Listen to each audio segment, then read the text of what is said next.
আফসোস করবে, আফসোস। কি আফসোস করবে? বাড়িতে বসেছিলাম, কত জায়গায় হাঁটাচলা করেছিলাম, কত চায়ের আড্ডায় বসেছিলাম, ওই চায়ের আড্ডায় বসে গীবত করেছি।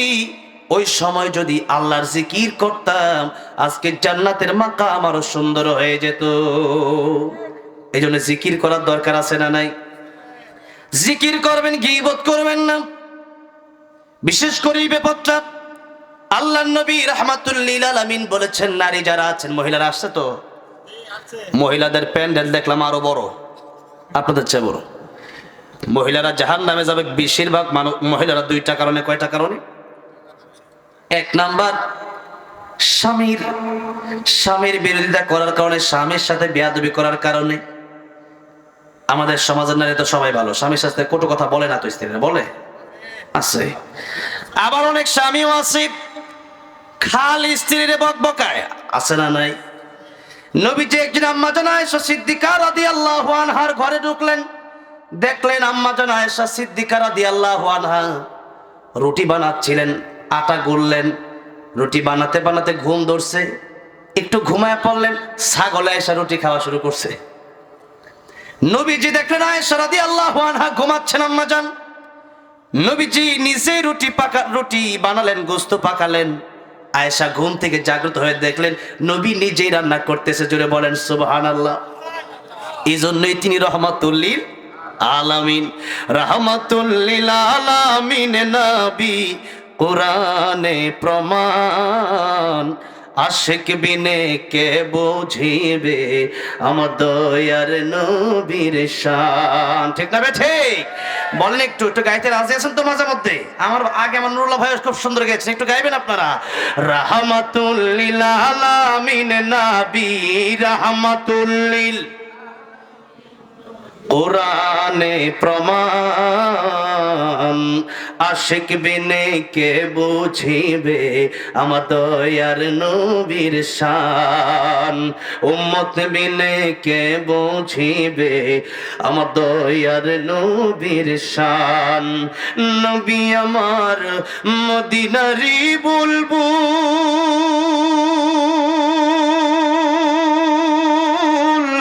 আমার আল্লাহ ভালোবেসে নামটি দিলেন হাবিবে রাসূল। আল্লাহু আকবার। নবী আমার মদিনারি বুলবুল,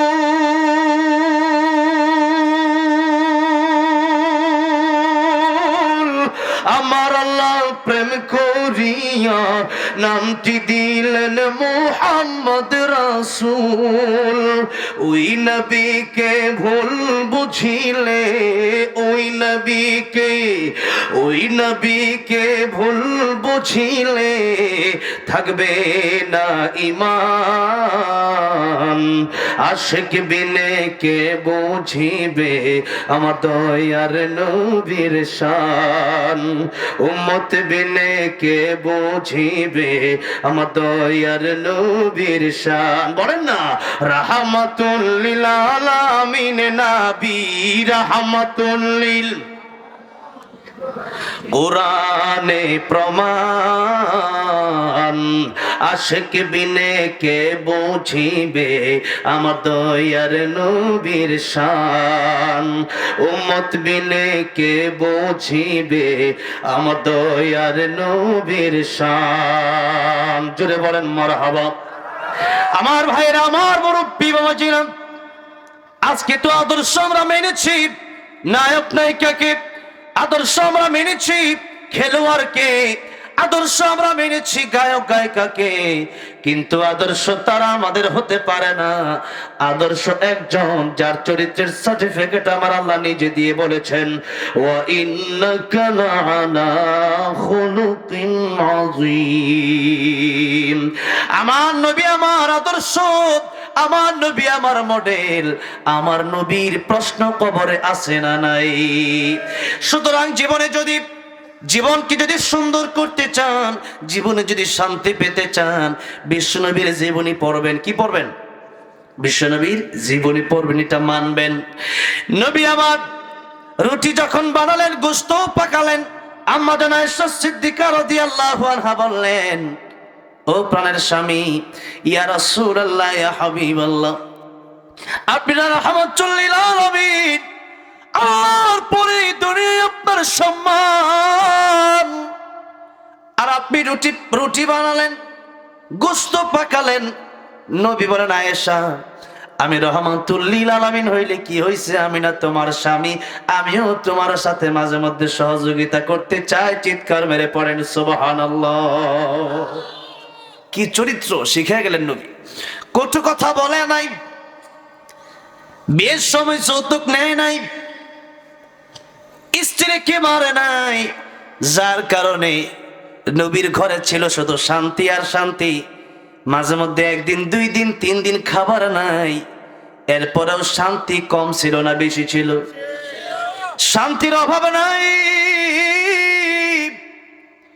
আর আজকে আমাদের চরিত্র না ভালো হওয়ার কারণে শান্তি ঘরে আসে না।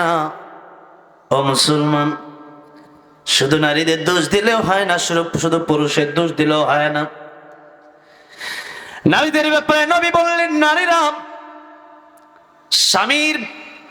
স্বামীর সাথে বেয়াদবির কারণে, স্বামীর সাথে খারাপ আচরণ করার কারণে নারীরা যাবে, অধিকাংশ নারী যাবে জাহান্নামে। এই নারীরা,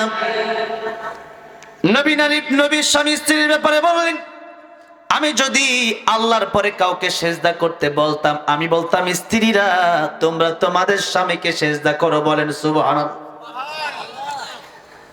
আল্লাহর পরে আর কাউকে পৃথিবীতে সেজদা করা যাবে না। কোন পীরের পায়ে সেজদা দেওয়া যাবে না, কোন মাজারে গিয়া সেজদা দেওয়া যাবে না, কোন কবরে গিয়া সেজদা দেওয়া যাবে না।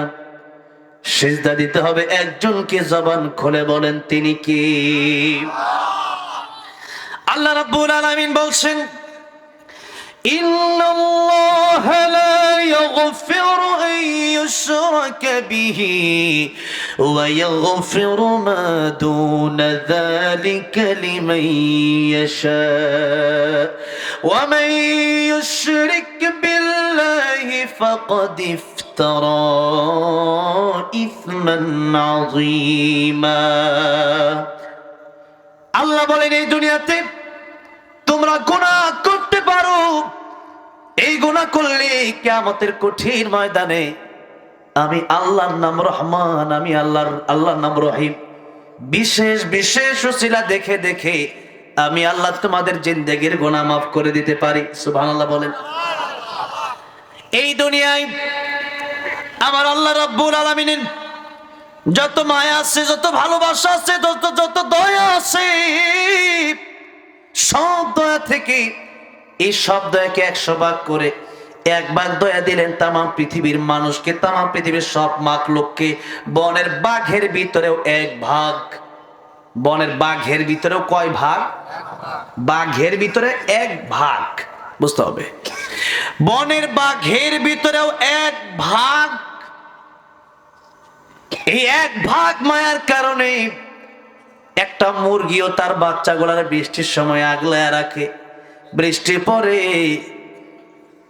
মুরগির গায়ে পানি পরে, তার বাচ্চাগুলা তার পাখার নিচে থাকে। মুরগি ভিজে ভিজে মুরগির অবস্থা করুণ হয়ে যায়। আর পরও মুরগির বাচ্চাগুলা সে কত ভালোবেসে আগলায় রাখে। মা আর বাবা, মায়ের কাছে বাবা যখন 1 হালি কলা আনলো, 4টা সন্তানকে মা 4টা কলা দিয়ে দিল। বাজার থেকে 5টা আপেল আনছে, 5টা সন্তান থাকলে 5টা আপেল মা সন্তানরে দিয়া দেয়। এরপরেও মা খায় না। এমন ঘটনা আছে না নাই? ঈদের সময় দেখা যায়, ঈদের জামা কেনার জন্য বাবা যায় বাজারে গিয়া দেখলো টাকা আছে 10,000, সন্তান আছে 3 জন, ঘরে বিবি আছে। 10,000 টাকার মার্কেট করে আর 2,000 ঋণও করা লাগে। বাপে সন্তানের জন্য কাপড় কিনে, কিন্তু বাবার নিজের জন্য বাপে কাপড় কিনে না। এমন ঘটনা আছে না নাই? ও মুসলমান, এই জন্যই কোরআন শরীফে আল্লাহ রাব্বুল আলামিন মায়ের হক বাপের হক নিয়ে আলোচনা করলেন। আল্লাহর ইবাদতের পরে আল্লাহ মায়ের হক আর বাপের হক নিয়ে আলোচনা করলেন। ওয়াকাদা রাব্বুকা আল্লা তা'বুদু ইল্লা ইয়াহু ওয়া বিল ওয়ালিদাইনি ইহসানা। আল্লাহ বললেন, ও আমার বান্দারা, আমি আল্লাহর ইবাদত করো, আল্লাহর ইবাদতের পরে তোমরা তোমার মা বাবার খেদমত করো, কারণ মা বাবা এমন অমূল্য সম্পদ। নবী বলেন, একবার তোমার মায়ের দিকে তাকাও, একবার তোমার বাপের দিকে তাকাও, আমার আল্লাহ এক একটা কবুল হজের সওয়াব দান করে দিবেন। মুসলমান, ওয়াজ তো আপনারা শুনেন, এই ওয়াজ তো শুধু পকেটে রেখে দেন। ওয়াজ আপনারা শুনে, ডান কানে শুনে বাম কান দিয়ে আপনারা ওয়াজ বের করে দেন। এই যে ওয়াজ করলাম, মনে রাখতে হবে, ওয়াজ ভালো করে বুঝতে হবে। মা আর বাপের দিকে তাকালে কিসের সওয়াব বলেন? কবুল হজের সওয়াব, শুধু হজের সওয়াব না। এবার একটা আপনাদেরকে বুঝাই, ভালো করে বুঝেন। হজে বছরে কয়বার যাওয়া যায়? জানলে বলবেন, না জানলে নাই। কয়বার যাওয়া যায়?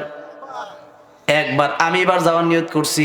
এখন মন চাইলে আজকে গেলে কি হজ হবে নাকি? ওই জিল হজ মাসের আগে যেতে হবে। এই যে হজে মানুষ যায়, বছরে যাওয়া যায় একবার। ইসলামে যত ইবাদত আছে, একটা আর্থিক ইবাদত আর একটা দৈহিক ইবাদত। দেহের ইবাদত যেমন নামাজ, নামাজ যদি আপনি